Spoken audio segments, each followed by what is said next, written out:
어제 강의 때 제발 1급까지만 가시라 하고 노래를 불렀잖아요. 그래서 한 80명이 한 1급의 경지에 그 별게 아니라 뭔 일 생기든지 5분 안에 몰라 출동하고 깨워서 양심 분석할 수 있는 그 경지까지만 가시면 엄청난 겁니다. 그래서 부처님 때 500 나왔다고 하는데 이 나한이 다 레벨이 같은 건 아닙니다만 대개 1급 경지 이상 되면 우리가 아라한 하거든요. 그래서 근데 그냥 아라한이 아니라 이 양심 분석의 달인으로서의 보살로서의 그런 1급이라 그러면 훨씬 의미가 큽니다. 그래서 우리 이 땅에 뭐 500명 이상 진짜 이 자신의 참나를 알고 쓸 줄 아는 사람들이 나오시면은 또 얼마나 또 재미있는 일들이 있을까, 얼마나 인류를 위해 또 유익한 활동을 하실까 이런 거 생각하면 제가 가슴이 벅차죠. 그건 저 혼자 할 수 있는 일이 아니기 때문에 그런 많은 분들을 또 한번 잘 배양해 보자 하는 그 목표는 항상 제가 날마다 각오를 다지고 제가 혹시 뭐 도울 일 없나 해서 아이디어가 나는 거를 저희는 항상 유튜브로도 또 표현해보고 글로도 표현해보고 카페나 페이스북이나 뭐 아무튼 인터넷을 통해서 알리고 하고 있습니다. 계속 거기에 대해서 가슴이 설레지 않으면 제가 이렇게 계속 매일매일 이렇게 하지 못하겠죠. 사람이 이렇게 절박하게 하려면은 강렬하게 자기가 원하고 즐기는 거라야 되잖아요. 그래서 제가 돈을 즐긴다면 돈을 벌기 위해서 잠 안 자고 또 뭔가 올리고 있겠죠. 아무튼 그 이상으로 저는 이 도 자체를 구현해 보는 걸 즐기기 때문에 저도 또 잠 안 자고 연구하고 있습니다. 그래서 돈 좋아하시는 분이 잠 안 자고 일하듯이 보살은 이 도를 한번 더 구현해 보고 더 이해하고 싶어서 또 잠 안 자고 움직이는 사람들이니까 그런 분들이 500명 되면 우리나라 얼마나 걱정이 없어질 거며 또 우리나라가 중심을 잡으면요 아시아 판도가 달라지고 나아가 세계 판도가 달라집니다. 그런 나라예요 우리나라가. 그래서 우리나라가 지금 보살들 군자들 많이 나오면요 통일을 하더라도 이 상생의 방향으로 통일이 돼야 되거든요. 통일해서 다 같이 죽어버리면 어떡합니까? 그런 통일은 안 하니만 못하죠. 그런데 지금 정치한 분들 보면 불안해요. 어떤 통일을 할지 알 수가 없어요. 통일이 될지도 알 수가 없고 한다고 해도 그게 어떤 악영향을 가져올지 모릅니다. 왜냐하면 그분들이 자기들한테 이익이 되면 별짓도 할 분들이기 때문에 우리가 못 믿는 거죠. 진짜 우리를 위해서 뭔가 결정하는 분들이라는 이 신뢰가 형성이 안 돼 있거든요. 그런 분들도 계시겠지만 지금 국민하고 신뢰가 형성됐다고 보긴 힘들거든요. 그러니까 더더구나 여기서 이 땅에서 군자 보살들이 많이 나와야 되지 않나 하고 저는 기대해 봅니다. 어떤 특정 종교의 입장이 아니라 양심 지킴이들이 많이 나왔으면 하는 입장이죠. 표현을 하다 보니까 군자니 보살이니 선비니 이런 표현들밖에 없어서 이렇게 씁니다만은 양심 지킴이라고 또 저희가 써보는 것도 좀 그 느낌을 누구나 좀 이해하시고 나부터 양심 좀 지켜보자 하는 그런 마음 내셨으면 하는 바람이고 제가 제시하는 1급이나 1단 하는 거는 여러분 양심이 이제 어느 정도 성숙해서 확실히 어느 경전, 어느 종교 경전을 갖다 대도 제가 장담하건대 학당에서 말한 1급 실력이면 어느 경전에 갖다 대도 여러분 얘기가 나옵니다. 그 경전에. 아, 내가 공부하고 있는 게 여기 이렇게 써 있네. 요 감동이요. 말도 못해요. 저는 이런 재미로 공부하거든요. 제가 경전을 즐겨 읽는 이유가 제가 체험하고 공부한 내용들을 100년 전, 뭐 1000년 전, 2000년 전에 어떻게 문헌화 해놨는지 찾아서 보면서요. 그거 읽어보면요. 생생해요. 이분들이 어떻게 공부했는지까지. 그 시절에 이렇게 공부해서 이렇게 양심을 밝혀놨구나. 이걸 인류가 전혀 활용을 못하고 있구나. 그러면 이게 참 안타깝죠. 피눈물 나는 얘기죠. 양심에 대해서 이렇게 소상하게 해놨는데 1000년, 2000년이 지났는데 양심이 더 캄캄해져 있다면 이게 그 보람이 있겠습니까? 그러면 제가 하면서도 그럼 내가 해봤자 이거 1000년, 2000년 뒤에 또 캄캄해져 가지고 다른 사람들이 학당에서 말하는 내용 하나도 모르고 있으면 1000년, 2000년 뒤에 참 보람 없다 하는 생각도 합니다. 동시에. 그래서 그분들을 우리를 위해서도 그분들을 과거에 이 땅에 와서 양심 밝혔던 분들을 위해서도 우리가 노력해야 된다 이 생각을 해요. 왜냐하면 과거에 해놓은 분들 공덕이 지금 우리로 인해 다시 살아날 수도 있는 거예요. 우리가 제대로 이해해 주면요. 과거 그렇게 고생해서 이 땅에 다녀가시면서 다른 거 막 먹을 거 못 먹고 하면서 양심 밝히겠다고 그렇게 생을 바쳤던 분들의 노고가 알아준 사람이 있어야 드러나죠. 지금 하기 나름인 거예요. 과거의 일로 끝나지 않아요. 지금 우리가 알아주고 그 부분을 활용해 버린다면요. 그분들의 공덕은 엄청나집니다. 그리고 우리가 이렇게 이 땅에서 다시 복원을 해놔야 우리가 지금 하는 작업도 미래에 안 잊혀지고 더 남아있을 확률이 높아지죠. 지금 우리 잘하기 달렸다 하는 거죠. 예수님 뭐 성탄절 기념하면 뭐합니까? 성탄절 하루 잘 놀고 잊어버리는데 뭐 그래서 자꾸 오셨으면 좋겠다 성인이 매일 놀게 뭐 이런 발상으로 매일이 연휴가 성탄절만 같으면 좋겠다. 성탄절이 뭔 날인지도 우리랑 노는 분들도 많을 거고요. 그래서 그 기념하는 게 이 땅에 성인 왔다고 기념하는 건데 그런 어떤 의미라도 조금 생각해 보면 성인이 뭘까 또 생각해 보고 이게 종교를 넘어서서 이 올바른 인식을 줘야 그런 게 일반인들한테도 의미가 있어요. 자꾸 성인을 우리 종교의 신 이렇게 몰고 가지 말고 인류 중에 양심에 제일 밝았던 사람 이렇게 가르쳐 주면요. 부처님 오신 날이건 성탄절이건 그 의미가 다르죠. 예. 그래서 그거는 이제 우리가 잘해야 된다는 생각입니다. 우리 몫이다 하는 거고요. 경전엔 다 있어요. 제가 뒤져봤더니요. 유튜브에 하는 건 정말 빙산의 일과행입니다. 제가 다 해드릴 수가 없어요. 제가 즐기고 음미하는 그 경전들의 내용들을 다 해드릴 수가 없어요. 너무 방대하고요. 어마어마한 양이 남아있어요. 그럼 인류가 과거에요. 어마어마하게 그 부분에 대해 연구했다는 증거가 다 남아있어요. 이스라엘에 가면, 이스라엘에도 있죠. 중동 가면 없을 것 같으세요? 아랍 가면 쌓였어요, 아랍에도. 수피들이니 뭐니 예전에 해놓은 거 보면요. 뭐 동양의 선문답, 제가 선문답 책을 쓴 사람인데, 선문답 못지않은 선문답들이 쌓였어요. 그럼 저거 다 얘기하려면 끝도 없어요. 그럼 또 철학 쪽, 서양, 유럽 쪽 가면 없느냐? 거기도 어마어마하게 있습니다. 인간의 그런 로고스에 대한 탐구가. 그럼 동북아시아에는 없느냐? 어마어마해요. 일본 또 무시하시죠? 일본 조선시대 때 무시했죠. 저급하다. 일본은 조선시대에서 무시할 때도 막부시대 때도 다 주작 조선에서 가져간 겁니다. 주작 잘 활용했었고 주작만 활용하지 않고 양명학도 활용해가지고 재미있게 또 철학을 했어요. 주체적으로. 그리고 상인들의 철학에 대해서 일찍이 동양학, 유학의 입장에서 상업의 철학을 이미 다 만들어놨어요. 그 배경 때문에 일본에서 재벌들이 철학을 가진 재벌들이 엄청 나온 겁니다. 막부시대 때 그 철학서 보시면요. 지금 어떤 동양 철학자가 쓴 것보다 더 정밀하게 써 있어요. 돈의 의미와 상업의 의미, 그리고 어떻게 우리가 상업을 해야 되는. 그걸 다 뭐 마스시다 고노스케니 다 그 저서에서 영감을 받아서 지금 뭐 이나모리 가지온 이런 사람들 다 그 배경에는요. 몇백 년 내려온 철학이 있어요. 왜 일본은 그렇게 또 잘했느냐. 나라마다 활용해 먹은 게 달라요. 조선은 조선대로 주작을 활용해서 이니에지를 팠고 일본은 일본대로 또 활용한 거예요. 그런 인간의 본성에 대한 탐구를. 그렇게 탐구해온 글들을 뭘 들어가서 봐도요. 저는 다 군자와 보살을 만납니다.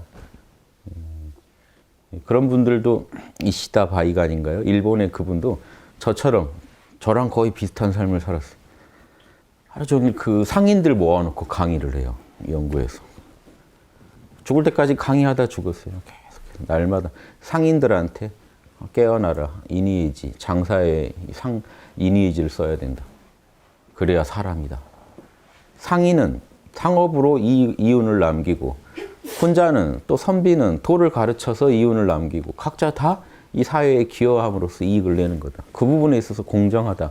상인이 이익 내는 거를 만약에 그걸 나쁘게 본다는 거는 이건 애초에 잘못된 발상이다. 이런 식으로 하면서도 이니에지 설명을 기가 막히게 잘합니다.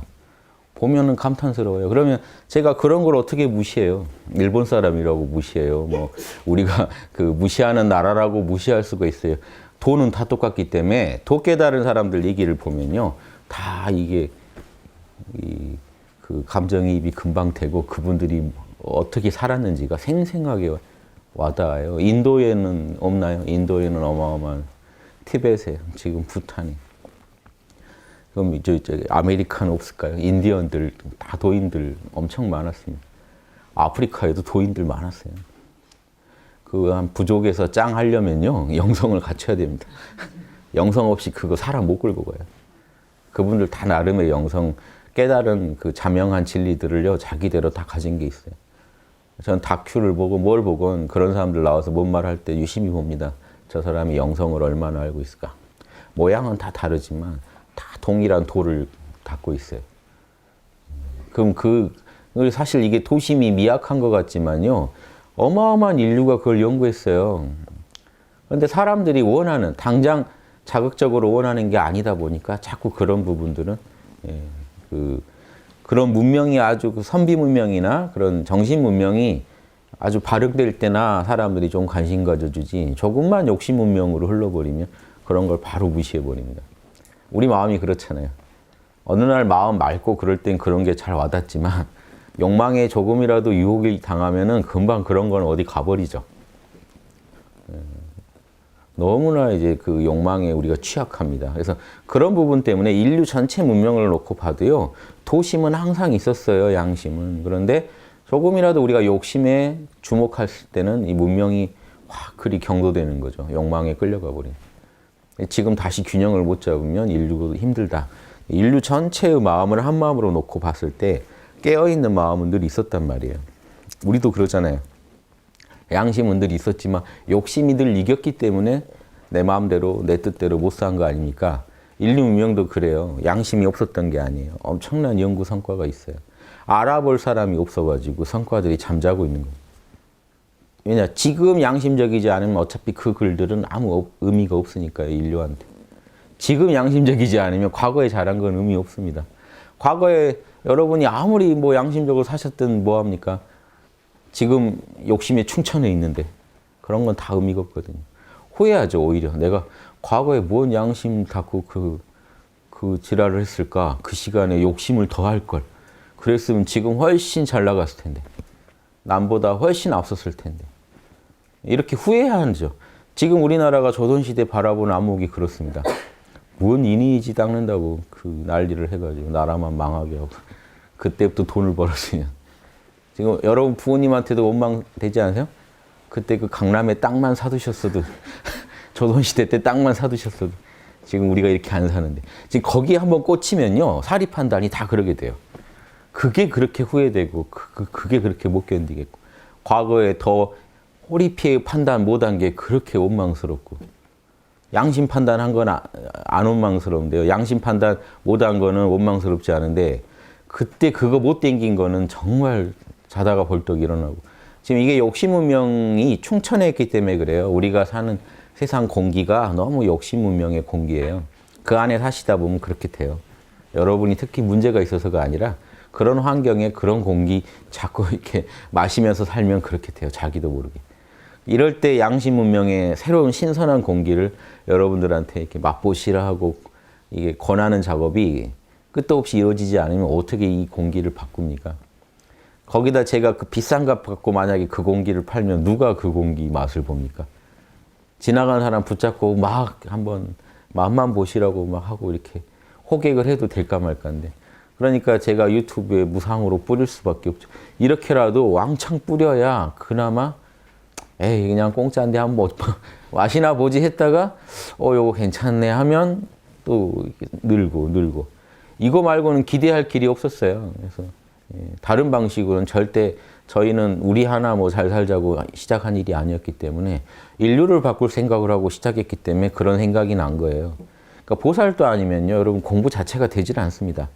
보살도로 큰 생각을 갖지 않으시면요, 공부가 금방 샛길로 들어가요. 대로를 걸어야 되는데 군자는 대로행이다. 군자는 대로행이라는 게 늘 큰 길로만 다니시라는 게 아니고 대도가 뭘까요? 인의예지의 길로만 다니라는 거예요. 먼 일이 생기건 어떤 선택을 하건 군자는 대로행이란 말이 양심 분석하라는 말이랑 똑같은 겁니다. 뭔 일이 생기건 내 욕심 챙기는 소로로 다니지 말고 공명정대한 인의예제 맞는 대로로만 다녀라 하는 그럼 그 어느 길, 내가 지금 어느 길을 걸을지 선택하는 게 양심 성찰이죠. 그다음에 양심 붙잡는 게 대로를 다니는 길입니다. 옛말에 다 그 얘기들이에요. 그럼 그 말 하신 분은요, 양심에 대해서 얼마나 실감나게 그 자각했으니까 그런 말을 남기지 않았겠습니까? 얼마나 자각했겠습니까? 그런 마음을 이해해 주시다 보면 여러분도 힘이 나는데 그렇게 욕심에만 공감이 되고 양심에는 공감이 잘 안 되고 이게 지금 우리 사는 문명이 욕심 문명이고 그 안에 태어나 살다 보면 사실은 우리가 선천적인 잠재력이 있더라도 금방 잊어버리고 삽니다. 후천적으로 빨리 남들 못 따라가는 거를 한탄하면서 삽니다. 그래서 그런 문명을 한번 바꿔보는, 그래서 올해 또 2015년 저희가 한다고 했습니다만 시작할 때 을미년의 그 포부 많이 말씀드렸던 것 같은데요. 예전에 내려온 전설 같은 얘기가 오미낙당당이라고, 지금 갑오을미죠. 갑오을미년에는, 오미년에는 낙당당이요. 즐거울 낙자죠. 집당자죠, 집당자. 낙하고 어디가 즐겁냐? 집이요. 당당. 집집마다 즐거워요. 오미년에는 집집마다 즐거워질 거다. 그러면 이게 저희가 이걸 목표로 한다고 말씀드렸었거든요. 을미년도 아직 5에서 미년 아직 안 끝났으니까 집집마다 더 즐겁게 해보자. 이게 옛날부터 내려왔던 예언이죠. 진사성인출, 진사년에는 성인이 나오고, 그럼 이게 집집마다 어떻게 즐거워진다는 건지 얘기가 나오는 거죠. 욕심으로 즐거워진다는 게 아니고요. 요 전년이 언제였죠? 진사년이었죠. 진사년에는 성인이 나온다는 게요. 도가 이 땅에 나온다는 거예요. 그러니까 요 예언들이 왜 특히 우리나라의 개벽을 주장하던 분들이 많이 관심 가졌냐면 이게 양기가 뻗어나가는 흐름이거든요. 진, 사, 오, 미 동안 양기가 세상을 뒤덮어요. 여름이잖아요. 여기 미면 이제 늦여름입니다. 그럼 그 뒤에 신유년 되면은 이제 가을로 들어가요. 그러니까 양기가 이제 그러니까 나쁜 게 아니에요. 가을 되니까 끝났구나가 아니라 농사가 가을 되면 끝납니까? 열매를 맺지. 여름에 이렇게 도가 이 땅에 양심의 길이 땅에 퍼지고 오미년에 집집마다 그게 퍼진다는 거예요. 진사성인출은 도가 이 땅에 나오고 그 도가 집집마다 들어가서 각 가정마다 그 양심의 맛을 본다는 거예요. 낙당당이라는 거. 욕심만 부리고 살다가 양심을 알고 보니까 가정이 화목해지더라는 거예요. 가정 전체. 집집마다 성장한다는 말이 이래서 나온 겁니다. 집집마다 재미 보더라는 겁니다. 양심의 재미를. 그러면 그 다음 신유년은 말 안 해도 아시겠죠. 그 열매를 맺는.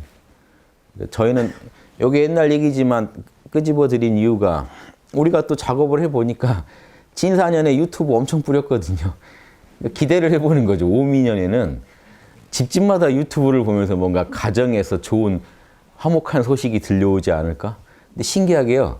하여튼 이 자연의 흐름에 맞춘 거예요. 꼭 이게 예언에 맞춘 게 아니라 이건 너무 지당한 자연의 흐름을 가지고 원래 예언한 거기 때문에 예언보다는 저는 이 자연의 자연스러운 변화에 한번 우리가 맞춰본 거죠. 그래서 오미년에 뭔가 재미있는 일이 나지 않을까 했더니 유튜브 뿌린 지가 한 2, 3년 되니까 4년까지 들으신 분도 있더라고요. 4년 들으신 분, 2, 3년 들으신 분들이 집집마다 이제 그 자기 집에서 어떤 좋은 일이 있었던 그 강의를 듣고 살면서 뭔가 효험을 봤던 얘기들을 해주시면서 2, 3년 듣다가 도저히 못 견디겠어서 학당에 나왔다고 이제 나오시는 이제 사연들이 달라지더라고요. 이 오미년에 와서. 그러니까 뿌리니까 씨앗을 뿌리니까 뭔가 결과가 나오는 겁니다. 안 뿌리고는 뭘 기대할 수가 없는 거죠. 이런 예언이 아무리 있다고 해도 진사년에 씨를 안 뿌리면 오미년에 뭐가 효험이 있겠습니까? 그래서 한번 해본 거죠. 그런데 오미년에 아무튼 우리 가정은 이렇게 좋아졌고 이렇게 좋아졌고 이런 카페에 이런 식의 글이 엄청 올라왔습니다. 그래서 아무튼 우리가 기대했던 것보다는 약하지만 그래도 이건 참 엄청난 얘기다. 이 자연의 흐름에 맞게 우리가 또 씨를 뿌리고 뭔가 변화가 나고 있다. 그럼 신유년은 내년은 이제 뭘 기대해야 될까요? 이제 결실입니다. 더 뭔가 열매 맺기를 우리가 뿌린 그 유튜브가 각 가정에 침투해서 사람들 마음에 침투해서 뭔가 긍정적인 결과를 더 맺기를 기원하는 거죠. 그래서 이렇게도 한번 기대해서 바라보고 하는 거죠. 자연의 흐름에 맞춰서 일을 하고 우리가 사심 없이 일을 하면 분명히 결과는 나올 거다. 꼭 우리 뜻대로 나온다는 게 아니라요. 어떤 긍정적인 결과가 분명히 이 땅에 나올 거다. 그거 믿고 하는 거죠. 그러니까 욕심을요. 여러분 생각한 대로 되기를 바라시면 안 돼요. 탐진치예요. 탐욕이에요. 우주 입장도 모르면서 여러분이 여러분 마음대로 정해놓고 이거 되라고 하면 그거는 아주 그거는 포갑 아닙니까? 우주에 대해서도. 하느님, 저는 꼭 이게 있어야 됩니다. 하는 입장은 안 들어보고요. 예수님마저도 아버지 뜻대로 하세요 했는데 우리가 철없을 때는 비로 보는 거지만 그래도 좀 철이 드셨으면 그런 기원보다는 우주에서 보기에 제일 좋은 방향으로 과보를 잘 이렇게 과보가 이렇게 나타나게 해주시기를 이렇게 비는 성숙한 기도도 할 줄 알아야죠. 그래서 자꾸 저도 그렇습니다. 그래서 제 욕심에는 꼭 이렇게 됐으면 해도요. 제 욕심에는 이렇게 되기를 원합니다만 하늘이 보기에 제일 좋은 방향, 모두에게 제일 좋은 방향으로 구현해 주세요 하고 제가 그렇게 빕니다. 인간이니까 아무래도 제 욕심도 있죠. 그래서 제 욕심은 이렇습니다만 뭐 요 얘기도 하고 싶잖아요. 하지만 하늘이 보기에 제일 아름다운 방식으로 문제를 해결해 주십시오. 제가 얼마든지 받아들이겠습니다. 이런 자세로 기도를 해야 저는 이게 오히려 수작이 잘 돼요. 그러면 뭔가 일이 자꾸 긍정적으로 변하는 게 보여요. 그러면 재미나서 또 술을 놔요. 그런데 일이 긍정적으로 변해도요. 여러분이 욕심에 충만해 있다면 아버지가 지금 일을 좋게 하는 건 좋은데 내 말을 무시하시고 하시네? 이런 황당한 발상을 하게 됩니다. 내가 원한 건 이게 아니라고 말씀드렸던 것 같은데 그러니까 그거는 욕심이지 않나요? 그 탐욕에는 반드시 안 좋은 과보가 뒤따릅니다. 여러분 마음대로 될 리가 없거든요. 아니 수많은 애고가 기도를 하는데 왜 누구 한 사람 마음대로 들어줘요? 상식적으로 말이 안 되지 않습니까? 여러분 자녀가 7인데 와서 다 난 누구랑 방 쓰고 싶어요. 저는 뭐 어떻게 받고 싶어요 해도 여러분 가정의 재정 형편 봐서 또 다른 사람의 의견도 듣고 결정하는 게 상식 아닙니까? 그런데 이렇게 기도를 해요. 저 A랑 꼭 사귀게 해주세요. 사귀게 안 해주면 화를 냅니다. 하느님한테. 저는 그런 상담도 들었어요. 진짜로. 그래서 열심히 신앙하던 애한테. 그렇게 신앙이 쉽게 흔들린다는 것도 참 충격이었고 여자 하나에 바로 흔들리더라고요. 그래서 제가 한다는 말이 그 친구는 다른 기도를 했나 보지. 하느님 저는 다른 남자를 원합니다. 이걸 하느님이 그러면 누구를 들어줘요?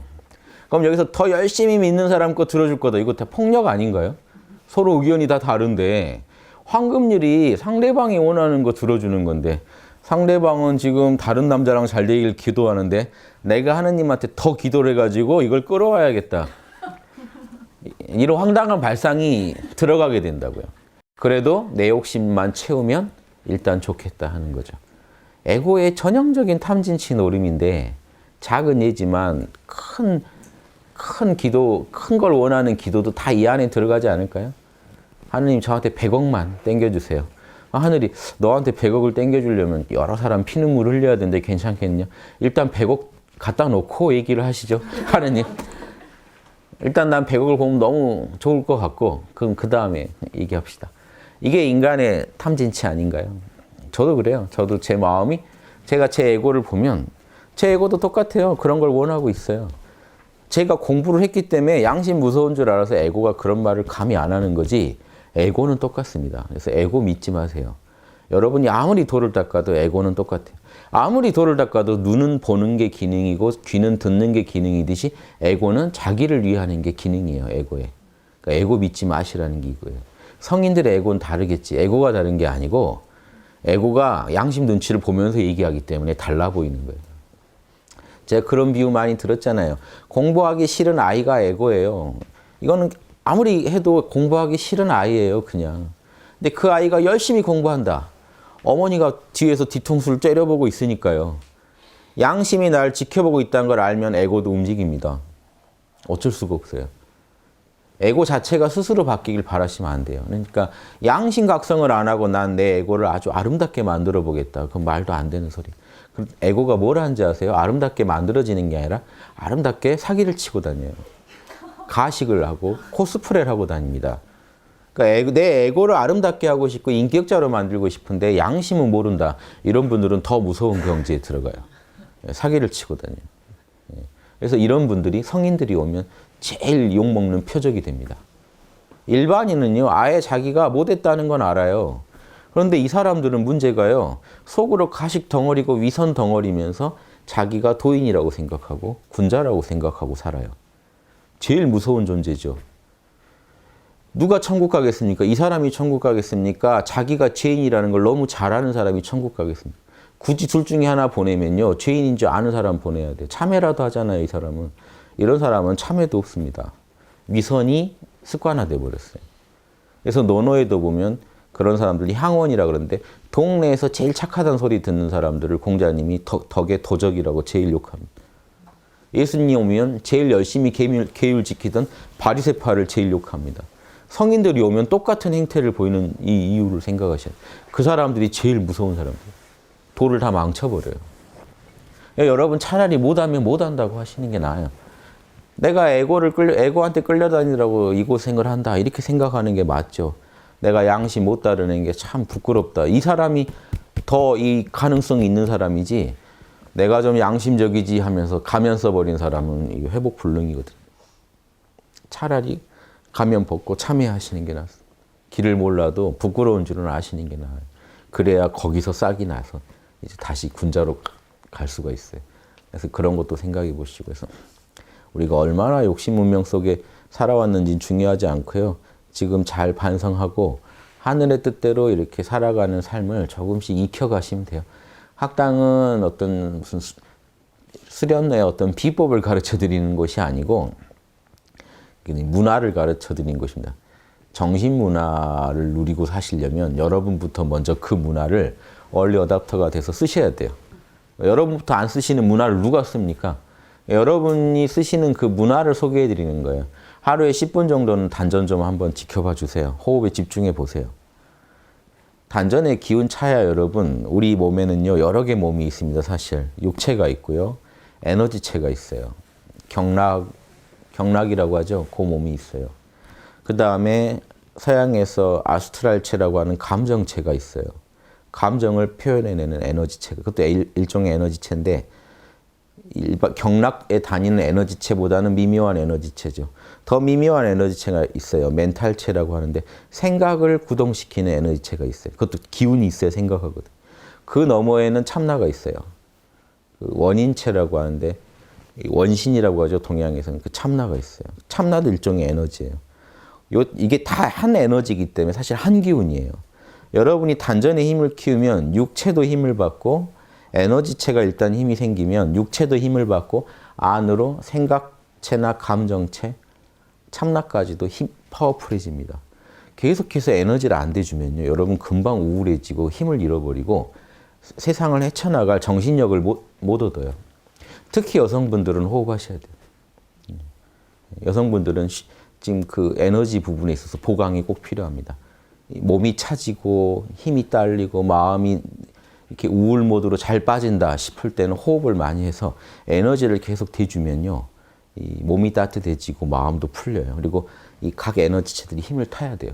힘을 못하면 육바라밀을 못해요. 생각이 힘이 없고 감정이 힘이 없고 몸에 힘이 없는데 어떻게 육바라밀을 진행합니까? 하려다가도요, 왜 그러냐면 여러분이 나빠서가 아니라 힘이 딸리면 모든 모드가 나 하나 지금 챙기는 모드로 바뀌어요.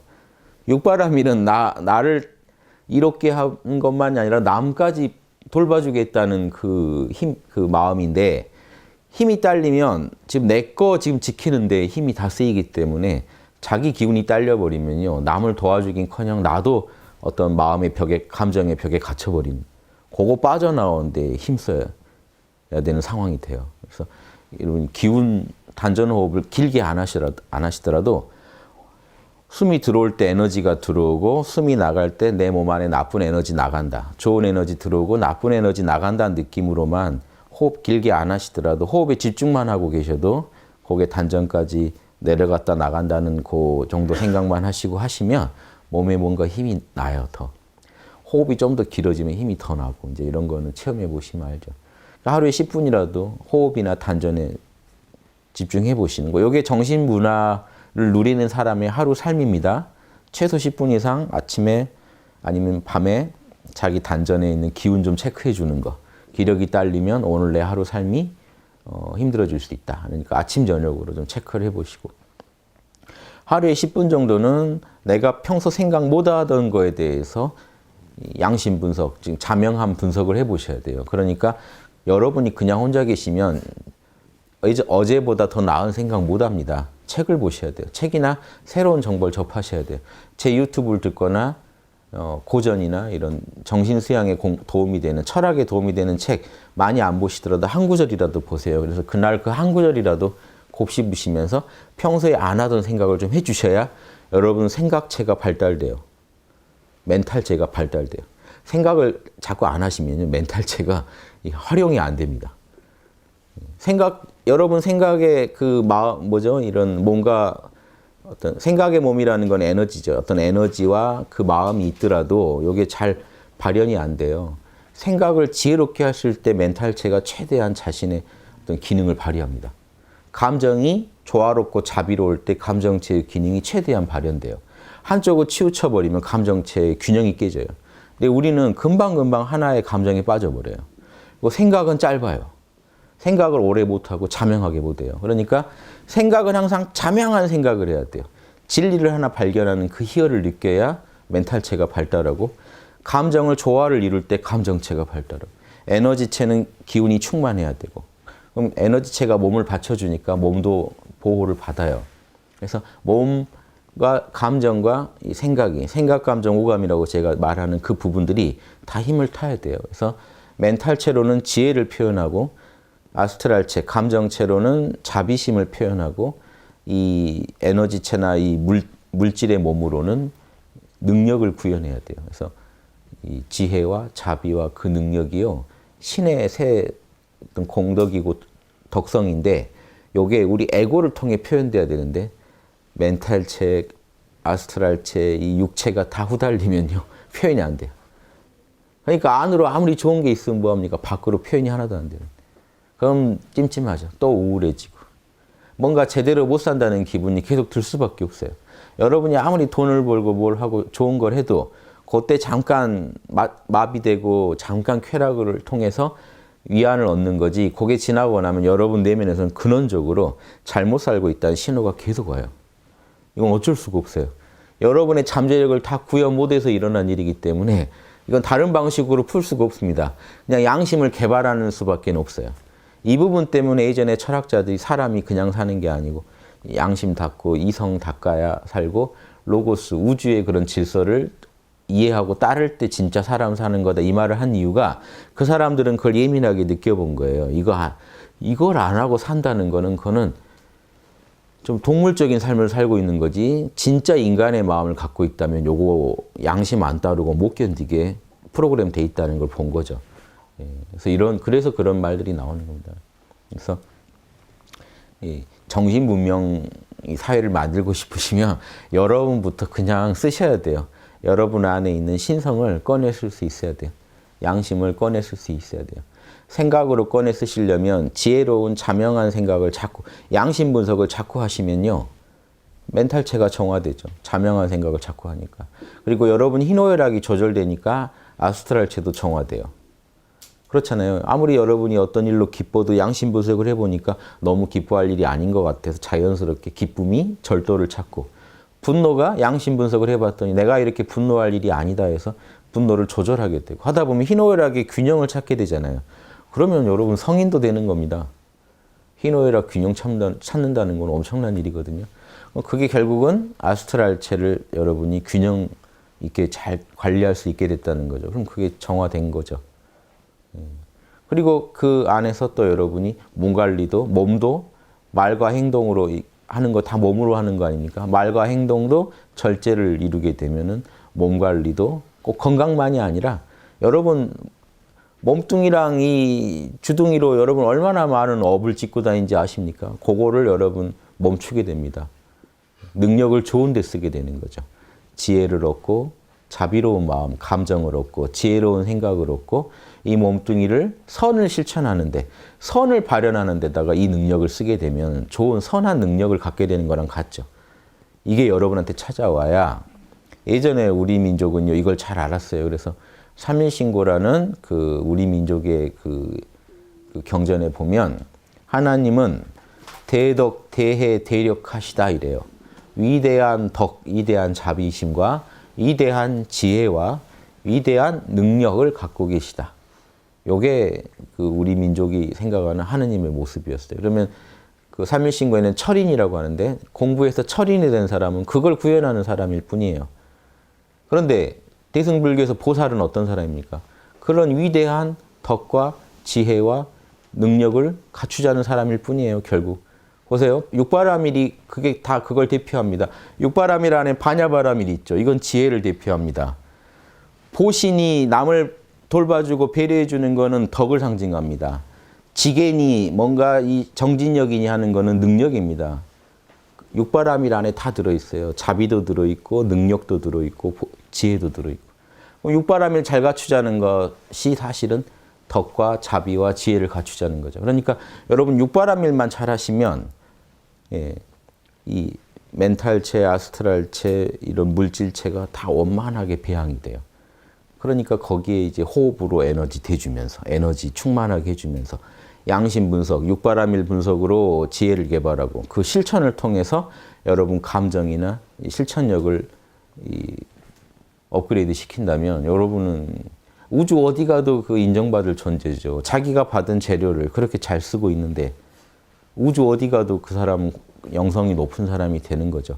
그래서 그런 위대한 보살 되자는 게 대승사상이고 절대 열반에 드니 이런 거 신경도 쓰지 마십시오. 그런 철학에 대해서 비판하고 나온 게 대승 철학이고 우리 민족은 애초에 홍익인간 사상, 널리 인간 이롭게 하는 게 제일 우주에서 신성한 임무다 하고 주장했던 민족이에요. 대승 철학이 어떻게 보면 더 원류예요. 홍익인간 철학이. 인도에서 대승불교는 2000년 전쯤에나 나왔다고요. 기원 전으로 나온 사상이에요. 홍익인간 사상은 지금 고조선보다 더 전에 나온 겁니다. 환웅이 하늘에서 인류 구하겠다고 그 이념 갖고 내려왔다고 전설에도 전해오는 고조선 이전에 환웅이 먼저 내려와서 이 땅에 신의 도시를 열었었대요.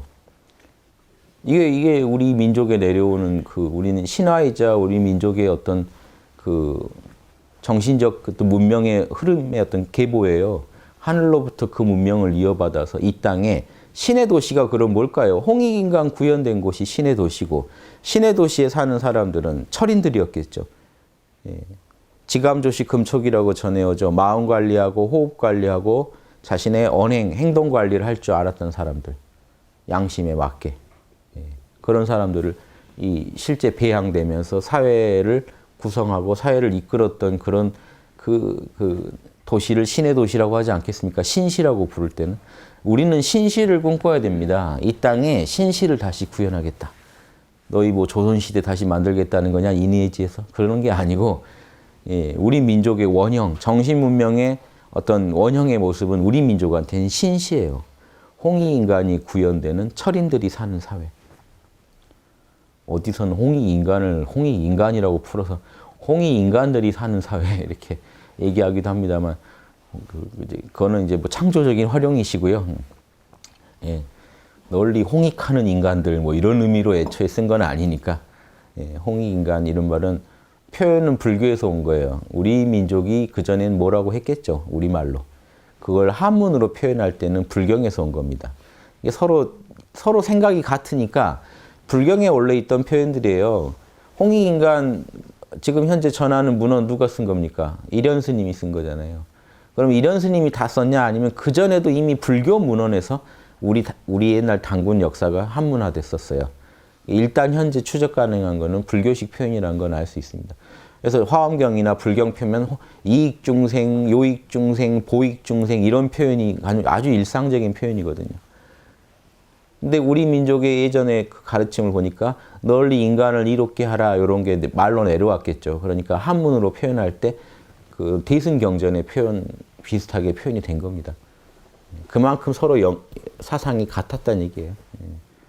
그걸 이제 뭐 누가 먼저냐가 중요한 건 아닌데 아무튼 그런 훌륭한 대승 철학을 우리가 갖고 있었다는 걸 되새기시고 요즘 와서 이제 초기 불교가 이제 이 땅에서 위세가 세지니까 자꾸 초기 불교가 부처님 원육성이다.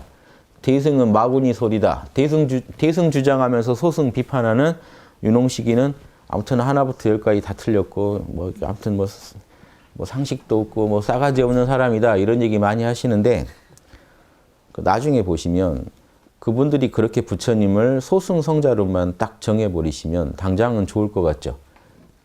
초기 불교, 대승 불교, 우리 부처님은 대승 얘기한 적도 없다. 이 말이 좋은 말 같죠. 나중에 보면 부처님 4대 성인에서 빼야 됩니다. 그런 소리 자꾸 하시면. 4대 성인에 들어간 사람 중에 개인 열반 주장한 사람이 없어요. 다 인류 위에서 보살도 하다 간 사람들이에요. 부처님이 진짜 열반만 중요하다고 생각하는 사람이었다면 대승보살하고 전혀 관계없는 그런 사람이었다면 4대 성인에서 빨리 빼셔야 돼요. 힌두교랑 나을 게 뭡니까? 자기 하나 열반 해탈 주장하는 힌두교 사상보다 나을 게 뭐예요? 거기선 참나라고 얘기하는데 우린 열반이라고 합니다. 그 차이 얘기하실 거예요? 아라한 근처에도 안 가본 사람들이 함부로 얘기해가지고 석가모니 자체를 먹칠하는 거예요. 대승성자들이 왜 석가모니 받들어 주셨는지 아세요? 대승성자들은요, 대승보살에서 볼 땐 석가모니도 비판하고 끝낼 수도 있는 문제였다고요. 이 사람은 아라한만 주장한 사람이다. 빼자. 진짜 보살 아니다고 할 수도 있었는데 왜 석가모니를 계속 높여줬을까요? 아니, 이분 같은 성자가 아라한도만 알았을 리가 없다고 생각한 거예요. 대승성자들은. 이분 같은 성자가 참나를 그렇게 밝히셨는데 그리고 그 하신 모습 보면 참 대승적인 모습이 있는데 그 정도 도를 닦으신 분이 육바라밀을 그렇게 닦으신 분이 진짜 아라한이 끝이었다고 생각했을 리가 없다는 생각을 대승성자들 한 거예요. 그러니까 정말 자기들의 스승이면서도 지금 자기들이 극복해버린 그 부처님의 가르침을 이미 극복해버렸잖아요. 대승불교는. 안 모셔도 그만이라고요. 그런데 이분이 그랬던 분일 리가 없다. 사실은 4대 성인급 사실 만들어 드리려고 석가모니가 방편을 썼다고 자꾸 주장한 거예요. 아실 만한 분인데 이렇게 얘기한 거는 그 시대 사람들한테 이렇게 얘기 안 하면 못 알아들 것 같아서 방편을 쓰신 거지. 즉, 이 사람이 와서 석가모니가 와서 아라한만 주구장창 주장한 거 그거 자체도 생 자체가 하나의 방편이었다. 이분은 그런 분이 아니고 훨씬 높은 경지의 분이다.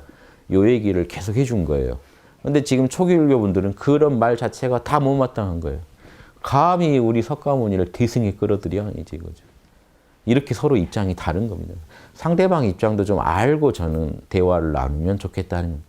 서로 얼마나 다른지도 알고 대화를 해야지 우리 것만 옳고 상대방이 맞을 리가 절대로 없다고 생각하고 대화를 하면 대화가 될 리가 있습니다. 초기 불교에도 참 자명한 얘기가 많아요. 그건 다 취해입니다. 학당에서 9급에서 1급 가는 과정은 초기 불교에서 얘기하는 과정을 다 포함하고 있습니다. 거기에 대승불교 과정이 다 녹아져 있습니다. 그래서 1단부터 우리가 학당에서 9단까지 제시하는 그 과정은 이제 대승 위주죠. 근데 우리는 왜 대승 위주로만 하지 초기 불경의 내용까지 포함하고 있을까요? 맞으니까요. 그 내용들은 자명하니까요. 아라한까지 가는 과정에서 일어난 정신적 변화는 자명한 얘기들이거든요. 다만 자기 열반에서 딱 멈춰버리는 그 부분에 대해서 우리는 불만을 갖고 있기 때문에 아라한까지 갔을 때도 자기 해탈에서 멈추지 말고 이 일체를 참나의 작용으로 보면서 더 넓은 시야를 가지고 보살도를 계속 닦아갈 수 있게 그 부분에서 더 보강을 해보니까 제가 직접 그렇게 만들어 보니까 대승보살들 심정을 알겠더라고요.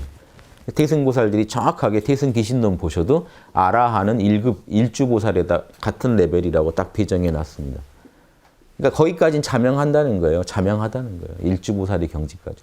근데 일주 이후는 못 올라가는 경지라는 거예요. 왜냐? 이 우주에 대해서 일체 유심을 안 받아들였기 때문에. 열반에서 만족해버렸기 때문에 개인이.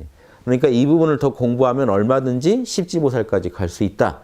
이런 게 대승귀신론에도 다 그대로 나와요. 그래서 제가 직접 연구를 하다가 더 실감나게 느낀 거예요. 대승불교 보살들이 무슨 작업을 했는지는요. 제가 제일 잘 압니다. 제가 지금 이 시점에서 또 그런 작업을 해봤기 때문에. 같은 작업을 했기 때문에 알아요. 그러다 보니까 저도 또 걸리는 게 석가모니인 거예요. 아, 이분 애매하네. 아무리 제가 어떻게 아무리 제가 옹호를 해드리려고 해도 초기경까지 요즘 번역이 너무 잘 돼 있어서 제가 어떻게 못 해드리겠는 거예요. 왜 그랬을까 이분이. 더 아실 만한 분인데. 왜 아라한들한테 너는 끝났다고 해버렸을까? 넌 윤회 끝났다. 초기경전에 간단하게요. 초기경에는요. 너 윤회 끝났다는 말이 어디서 나갑니까? 초기경은요. 일체의 세계를요. 지금 불교에서는 현재 지금 유식학에서는 여러분 오식, 오감의 세계와 육식, 그 다음에 칠식, 에고의 세계와 팔식, 아레아식의 세계까지 탐구하죠. 초기 불교에서는 칠식, 팔식이 없습니다. 오식, 육식밖에 없어요. 일체 세계는 뭡니까? 육식까지만 딱 얘기하고 석가모니가 끝내요. 오온, 여기 육식까지가 오온의 세계예요. 오온의 세계밖에 없다, 일체는. 그럼 오온에서 벗어나면 열반이었단 말이에요.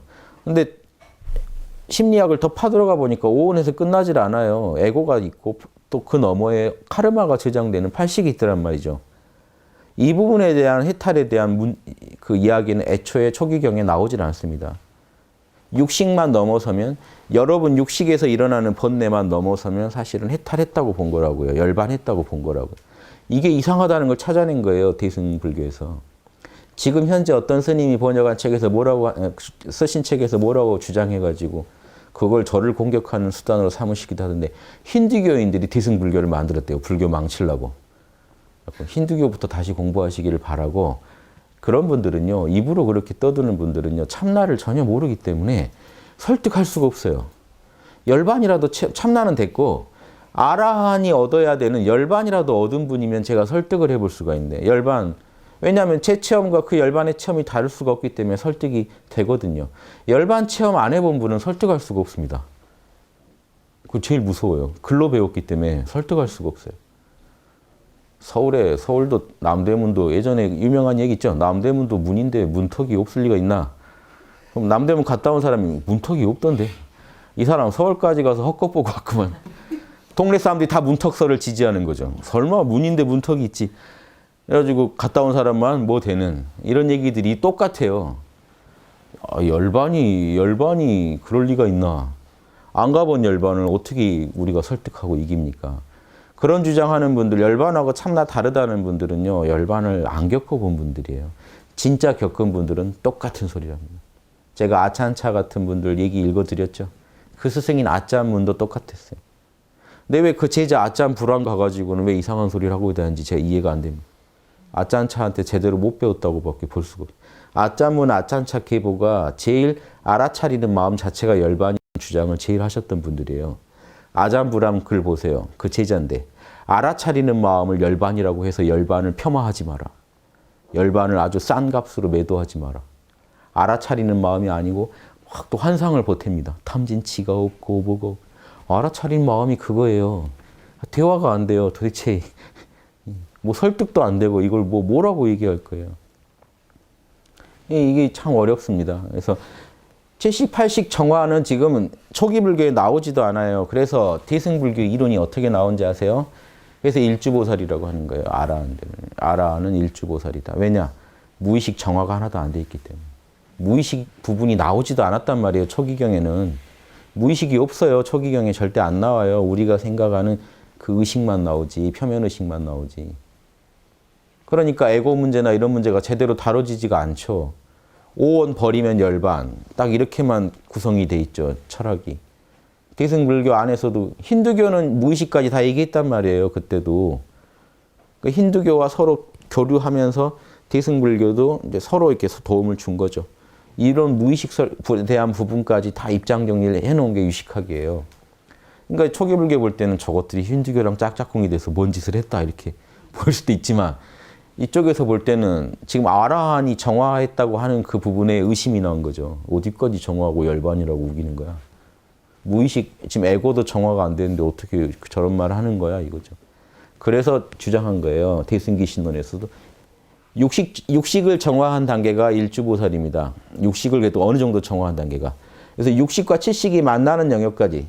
여러분이 지금 표면의식을요, 마음대로 멈추고 여러분이 그 명상을 통해서 다스릴 수 있는 경지까지 가면, 학당에서 1급까지 가면 대승기신론에서 육식을 다스릴 수 있게 됐다 해서 인정해줘요. 아라한이 거기까지 갔단 말이에요. 그런데 아라한들도 감당 못하는 게 이제 칠식에서 육식으로 올라오는 영역, 칠식에서 육식으로 과거 카르마 때문에 계속해서 올라오는 이런 부분에 대해서는 아라한들은 이제 그거는 명상으로 막아내긴 하겠지만 이런 부분에 대해서 어떤 설명을 못했어요. 그런데 그걸 설명하려면 법공사상이 필요합니다. 우리 카르마 안에 저장되어 있는 게 올라오는 이런 전체가 결국 공이다 하는 그 발상. 요건 아라한들은 못해요. 올라오는 거를 계속 막아가지고 열반에 들겠다는 발상이었는데 보살들은 그걸 꿰뚫어 봐요. 올라오는 그 카르마에서 올라오는 그런 무의식의 마음 작용까지 모두 공하다. 이거랑 싸울 일이 아니고 육바라밀로 잘 경영하면 된다. 여기까지 깨치면서 일지보살로 들어가요. 지금 일지보살로 못 들어갑니다. 아라한은 무의식의 문제 해결을 못했기 때문에. 일지보살 같다는 건 이제 육식의 문제에선 자유를 어느 정도 얻었다는 거예요. 그런데 뭘 못 얻었죠? 칠식에서 올라오는 에고의 그 무의식적인 그런 여러분 작용을 막을 수가 없습니다. 언제 이 아집이 떨어진지 아세요? 얼마나 닦아야? 칠지보살 가야 아집에서 이 칠식에서 자유를 얻습니다. 완전한 자유는 팔식에서 얻어요. 팔식 이후는 그럼 뭘 닦느냐? 팔식에 저장되어 있는 부정적인 카르마들을 계속 비워나갑니다. 그러면서 십지보살까지 가요. 이게 식을 어떻게 다스리냐의 문제랑 다 연결돼 있어요. 아까 얼핏 봤더니 오늘 학당에 올라온 질문이 칠지보살이 칠식을 이렇게 닦는다면 육지보살과 육식의 관계, 이렇게 식과 지의 관계가 어떻습니까? 물어보신 건데 칠식, 칠지 하니까 육식은 육지 같지만 그런 게 아니고 이 육식은 1급에서 이미 어느 정도 정화가 되고 일지보살 들어오면서 육식에서는 어느 정도 자유를 얻었다고 봅니다. 근데 그러면 1지부터 7지까지 오로지 칠식에서 자유를 얻으려고 공부하는 거예요. 아집에서. 칠식에서 자유가 온다는 게 뭔지 아세요? 육바라밀 할 때 나부터 챙기는 그게 현저히 약해져요. 그래서 육바라밀 할 때 공정한 육바라밀을 어떤 여러분의 카르마에 지장 없이 펼칠 수 있게 될 때가 와요. 칠지보살 가면 여러분 자유가 옵니다. 종심소욕 불유구 노노에서 마음 가는 대로 해도 양심에 딱딱 맞는 행위가 언제든지 양심이 50% 이상을 딱 장악하고 마음을 쓰는 일이 그때 일어나요. 그게 칠식이 다 닦겠다는 게 아니에요. 칠식이 이제 여러분이 양심의 길로 가는 걸 막는 거는 이제 없어집니다. 그 뒤로는 또 지혜가 개발되고 카르마가 바뀌면서 팔식에 들어있는 카르마의 업보들이 더 정화되면서 여러분의 지혜와 자비와 능력이 점점 출중해지죠. 구지, 십지 가면서. 그런 내용이에요. 그럼 이런 부분을 지금 초기경하고 갖다 대면 초기경하고는 지금 너무 다른 차원의 얘기를 하고 있어요. 초기경은 지금 이런 부분이 없다고요. 그래서 대승불교는 여기까지 다 연구해 놓은 거예요. 부처님 가르침이 되게 한정된 가르침으로 나왔던 거를 전면 사실 수정을 많이 해가지고 엄청 어느 종교에 갖다 대도 설명 잘 될 수 있게. 이 가르침은요, 기독교나 유교 어디 갖다 대도 다 통합니다. 대승 가르침은. 그런데 부처님의 초기경으로만 부처님의 가르침을 한정 지어버리면 이 가르침은요, 진짜 저 가르침이라면 여러분 안 배우셔도 돼요. 이해되세요? 오온하고 싸워서 열반 쟁취하겠다는 가르침이 전부라면 석가모니 가르침에 안 배우셔도 돼요. 뭐 그렇게 그거 안 배우셔서 뭐 죽을 일 있습니까? 이해되세요? 여러분 양심 밝히면요. 대승의 길을 따르면요. 자동으로 다 고에서 해탈이 되고 그 자체를 참나의 작용으로 보기 때문에 모든 문제가 해결돼 버려요. 고랑 싸우질 않아요. 대승은. 석가모니 가르침을 그렇게 한정된 가르침으로 축소시키고 말 일이냐 이거죠. 그래서 석가모니를 어떻게든 이해해 보려고 높여주려고 계속해서 노력했던 게 대승불교예요. 더 엄청난 얘기까지 다 나와버렸단 말이에요. 이미. 학설이 이렇게까지 나오면 과거로 못 돌아갑니다. 그래서 달라 보이는 거예요. 근데 이제 와서 요 얘기는 석가모니가 한 거 아니네. 가짜네. 이 말을 감히 어떻게 하죠? 요 뉴턴이랑 다르네. 아인슈타인. 못 쓰겠네 이 사람. 스티븐 호킹 뉴턴 사상이랑 다른 말을 하네. 가짜네. 이런 말을 감히 어떻게 하죠? 공부 안 해본 사람들이나 할 수 있어요. 뉴턴에서 과학은 끝났다고 믿는 사람만이 할 수 있어요. 석가모니에서 모든 철학은 끝났다. 진짜 그럴까요? 대승은 그게 아니라는 거예요. 석가모니도 인류 도와주기 위해서 잠시 그런 모습으로 온 거지. 석가모니의 이런 큰 공부의 큰 보살도 안에서 일어난 작은 하나의 작용이었지. 당대의 석가모니의 모습이 전부라고 생각하면 공부의 길이 잘못된다고 생각했어요. 이해되시죠? 이거 엄청난 얘기입니다. 그래서 이런 것까지 두루 아시고 여러분 우리가 도를 찾았으면 좋겠고, 저는 어느 특정 입장을 지지하지 않잖아요. 애초에 자명하면 따르겠다고 시작했는데 대승이 너무 자명해서 따른 겁니다. 대승을 믿고 제가 일부러 소승을 폄하한 게 아니라고요. 해보니까 이거는 스케일이 다른 사상인 거예요. 유불선을 다 종합해봤더니 대승은 종합이 되는데 소승은 전혀 종합이 안 돼요. 자명한 일부만 취해지지 소승이 그리는 그림은 열반에 들어가고 끝내는 그 스토리 자체는 제가 전혀 이거는 취할 그림이 아니라고 봤어요. 인류가 신경 쓸 그림 자체가 아니라고 봤어요. 그런데 석가모니 왜 그랬을까요? 그 당시에 그렇게 지도해야만 도가 퍼지는 어떤 인연이 있었겠죠. 그런 세계까지 여러분 얘기를 하려면 보살도라는 걸 또 알아야 돼요. 보살은 그렇게도 올 수 있다는 것을 대승불교 보살들을 알았던 거예요.